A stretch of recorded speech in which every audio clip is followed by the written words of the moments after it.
Reka nongere mbasuze kandi mbayikaze mwese mudahwema kudutega yombi. Uyu munsi ukaba tugarutse n'ubundi na y'amakuru abakomeye cyane avugwa hano mu karere k'ibiyaga bigari, by'umwihariko afite aho ahuriye na Repubulika Iharanira Demokarasi ya Kongo ndetse n'umutwe w'inyeshyamba M23. Uyu munsi tukaba tuje tureba ibibazo bikomeye cyane byamaze kuvuka hagati ya leta ya Kinshasa ndetse n'umutwe w'inyeshyamba M23, nyuma y'uko hamaze gukwirakwira amakuru menshi cyane avuga ko leta ya Kinshasa cyangwa se Felix Antoine Tshisekedi Chilombo yamaze gushakisha uburyo bwose bwamufasha kugira ngo yivane muri bya biganiro byamuhorizaga na M23 i Doha, ahubwo abe yashaka undi murongo mushya. Ubu ngubu rero bikaba bivugwa ko yamaze guhitamo kujya gukorera ibiganiro muri Angola ku buhuza bwa Angola, aho bashakaga ngo M23 itangire yitabira ibiganiro hariya muri Angola bitandukanye n'uburyo bwari busanzweho. Ibi rero byabaye ikibazo gikomeye cyane, dore ko bivugwa ko M23 nayo ubwayo itabishyigikiye ndetse yibaza n'ibibazo byinshi byatuma Angola cyangwa se João Lourenço nka perezida wa Angola yemera ibi biganiro ndetse n'ibyifuzo bya Tshisekedi byo kuba bakemera ibiganiro mbega bituruka hariya i Doha muri Quatar bikaza muri Angola, nyuma y'uko byamaze kugaragara ko Felix Antoine Tshisekedi Chilombo ndetse n'abafatanyije muri guverinoma ye batajya bashyira imbaraga cyangwa se batagaragaza ubushake mu kuba bakubahiriza biba bikubiye mu masezerano baba bagiranye n'uyu mutwe w'inyeshyamba wa M23 n'ibindi bigiye bitandukanye baba basabwa gukora kugira ngo babe bahagarika imirwano cyangwa se batanga agahenge ku baturage, cyane ko ari bakomeje kuba babangamirwa ndetse banishwa n'ibitero bitandukanye bigabwa n'izi mpande zombi.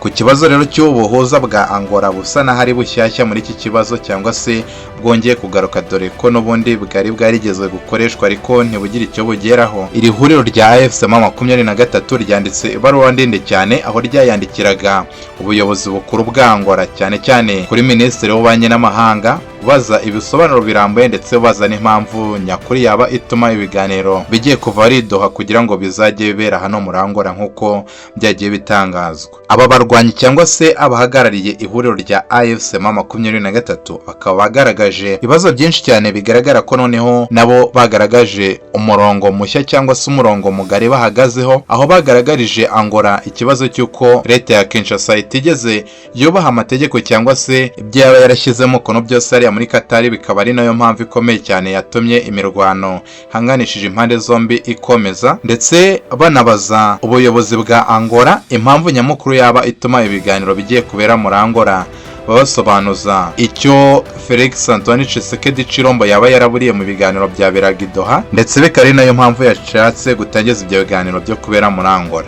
Kuri icyo kibazo nanone biravugwa ko Quatar nk'umuhuza mukuru wari ubihagarariye nawe yahamagaye cyangwa se yagize uburyo bw'itumanaho yivuganamo nabo muri Angola, Minisitiri w'Ububanyi n'Amahanga wa Quatar, aho yahamagaye Minisitiri w'Ububanyi n'Amahanga wa Angola baganira kuri iki kibazo cya AFC M23, aho yamubajije impamvu ndetse n'ingingo nyamukuru bifuza kuba bazaganiraho. Ubunga mu ryo M23 yari yababajije niba koko ibyo biganiro bigiye gusimbura ibya Quatar cyangwa se bigiye kuba nk'ibyunganiro kugira ngo byose bizashyirwe mu bikorwa, mbega imirongo migari yose izajya yemerezwa mu mpande zombi izajya yubahirizwa. Akaba rero aba baminisitiri b'Ububanyi n'Amahanga nabo babiganiriyeho, ariko bikaba bivugwa ko batabashije kumvikana neza ku mpamvu zigiye zitandukanye bagiye batanga, by'umwihariko ku ruhande rwa Angola, cyane ko Felix Antoine Tshisekedi Chilombo bivugwa ko ari ubugambanyi bukomeye cyane bwo kugambanira ihuriro rya AFC M23 akomeje kugirira hariya muri Angola. Akaba ari nayo mpamvu yifuje ko ibiganiro byava muri Quatar bitewe n'uko yabonaga ko inyungu zitandukanye yaba yifuza kugira ngo abe yabikura atazibonaga, ndetse agakora n'ibishoboka byose kugira ngo akomeze arengere inyungu ze cyangwa se ibyifuzo bye muri rusange. Si Minisitiri w'Ububanyi n'Amahanga wa Quatar gusa rero, biravugwa ko na Leta Zunze Ubumwe za Amerika ubwazo zihamagariye muri Angola zisaba ibisobanuro birambuye byaba byaratumye Angola yemera kwakira ibyo biganiro bishya, nyuma y'uko leta ya Felix Antoine Tshisekedi Chilombo ya Kinshasa yaba yaranze kubahiriza ibyari bikubiye mu masezerano yose bagiye bagirira hariya i Doha muri Quatar. Bakaba rero bagarutse ku mpamvu zitandukanye zigaragaza ko biriya biganiro bishobora kuba bitahagarara burundu bitewe n'uko hari uruhare rukomeye cyane byari bimaze kugeraho, ndetse banatanga impamvu bagaragaza uburyo ari byo byatanze umusaruro mu biganiro byose byigeze bihuza leta ya Kinshasa ndetse n'iri huriro rya M23 kuva batangira mu ntambara zibahanganishije imyaka bamaze bahangana. Murumva rero ko ari ibibazo bikomeye cyane, gusa nanone hakaba hari amakuru agaragaza uburyo kino niho leta ya Kinshasa ishobora kubiri gutinza ibiganiro, ndetse akaba ari nayo mpamvu yivanye muri bino biganiro byabahurizaga i Doha muri Qatar, kuko bigaragara ko noneho bamaze gushaka imbaraga nyinshi cyane za gisirikare. Ubu ngubu bikaba bivugwa ko abasirikare benshi cyane ndetse n'ibikoresho by'akataraboneka bya gisirikare byose byamaze kugera hano kuri Tanganyika, ku kiyaga cya Tanganyika, bivuye mu gihugu cya Tanzania ku bufatanye bukomeye cyane na Madame Nyiricyubahiro Samia Suluhu Hassan, perezida wa Repubulika ya Tanzania. Ibi rero biragaragaza ko ari ikibazo gikomeye cyane ko Felix Antoine Tshisekedi Chilombo arimo agaragaza uruhande rumwe nk'ashaka amahoro, ariko bigaragara cyane akongera kugaragaza ko ashaka intambara bitewe n'ubu bubasha cyangwa se ubushobozi bugiye butandukanye agenda ashaka mu mpande zombi kugira ngo zibe zaza kumushyigikira muri intambara ahanganyemo na M23. Bikanavuga ko rero izi ngabo za Tanzania zatangiye gutanga ubufasha bukomeye cyane nyuma y'uko zari zimaze kugera no kuri Tanganyika, ndetse zimwe zamaze no kwambuka zakandagiye ku butaka bwa Repubulika Iharanira Demokarasi ya Kongo. Bikaba bivugwa ko rero zagiye zifatanya n'ingabo za leta ya Kinshasa ndetse n'abafatanyabikorwa bayo bagiye batandukanye barimo FDNB, abasirikare b'u Burundi, FDLR, Wazalendo ndetse n'abacancuro n'ababirigi baje hano ku butaka bwa Repubulika Iharanira Demokarasi ya Kongo mu buryo bwo kugira ngo bakomeze kuba bashyigikira leta ya Kinshasa kurwanya umutwe w'inyeshyamba M23. Urumva rero ko impande zombi zikomeje guhangana cyane, ndetse bikaba biravugwa ko bamaze gutwika imodoka nyinshi cyane za M23 ndetse banabagabaho ibitero ku birindiro byabo mu duce dutandukanye, by'umwihariko mu duce turi hafi n'umujyi wa Uvira, ndetse akaba ari nayo mpamvu ikomeye cyane igaragarira M23 ndetse n'abandi bose bari mu ruhande rwayo ko leta ya Kinshasa yaba idashaka amahoro cyangwa se idashaka ibiganiro, ahubwo ikabishaka umwanya ndetse n'igihe cyo kugira ngo ibe yakisuganya ishaka abandi bafatanyabikorwa kugira ngo babe baza kuyifasha guhangana niyo mutwe w'inyeshyamba wa M23.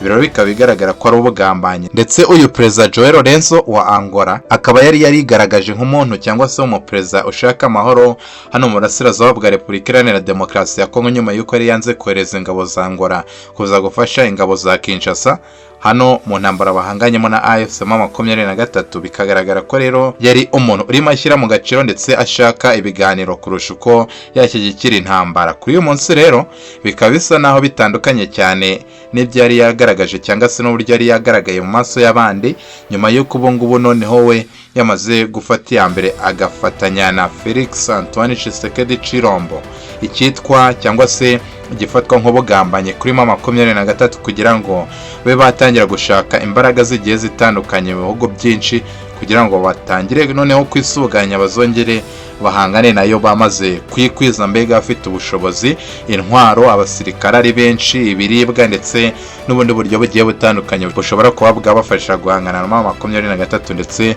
bakaba banayitsinda. Ubwo rero tutagiye kure, murumva ko aya mahoro yari amaze kugerwaho cyane cyane tugendeye ku byari byarashyizweho umukono muri aya masezerano bagiriraga i Doha muri Qatar, bisa naho bitagifite agaciro, ndetse byose bikongera bikanajyana n'amasezerano leta ya Kinshasa yagiranaga na leta y'u Rwanda agaragara nkaho atagifite agaciro cyangwa se atazigera agerwaho, bitewe n'uko leta ya Kinshasa ikomeje gufatanya n'abafatanyabikorwa bayo barimo na FDL, ndetse ntibe byanagira uruhare mu kuba yabatanga cyangwa se yabaka intwaro, bikongera none gukongezwa n'urwango rukomeye cyane rwakomeje kubibwa n'abayobozi bakomeye muri leta ya Repubulika Iharanira Demokarasi ya Kongo, babicisha ku maradiyo ndetse na televiziyo by'igihugu, bagenda bagaragaza urwango rukomeye cyane ku banyarwanda muri rusange. Bikaba byaranatangiye kugaragara mu duce tugiye dutandukanye twa Uvira ndetse n'utundi duce turimo no mu ntara ya Tanganyika, abaturage benshi cyane bagaragara nk'abanyamurenge batangiye kuba bahohoterwa mu mayira, bagenda batangirwa ku mabariyeri, mbega ababazaniye ba ari abanyarwanda cyangwa se bababuze impamvu baba basa n'abanyarwanda, ndetse bishobora kuba bitazigera bishyirwaho umucyo mu gihe leta ya Kinshasa n'abayobozi batandukanye mu gisirikare bakomeje kuba batangaza imbwirwaruhame, ndetse bigaragara ko ari nabyo bitekerezo baba mu mutwe ndetse ari nabyo babishyize imbere mu guhangana n'umutwe w'inyeshyamba wa M23. Ubona ko rero nta gihe cy'amahoro cyangwa se ntacyo twakitega cya vuba. Ibi byose by'amahoro bikaba bishobora kuzagerwaho ari uko M23 irwanye na leta ya Kinshasa ndetse igatsinda ibyo yashakaga bikaba byagerwaho cyangwa se igatsindwa bakaba noneho barushaho kuba babangamirwa cyangwa se bahohoterwa kurusha uko byari byirigeze bibaho kuva na kera. Ndabashimiye cyane mu wese twari kumwe, abashishikariza gukomeza kudushyigikira mukanda subscribe kugira ngo uyu muyoboro ukomeze waguke ndetse inkuru zacu zigere kuri benshi. Mwakoze cyane kandi mukomeze mugire ibihe byiza.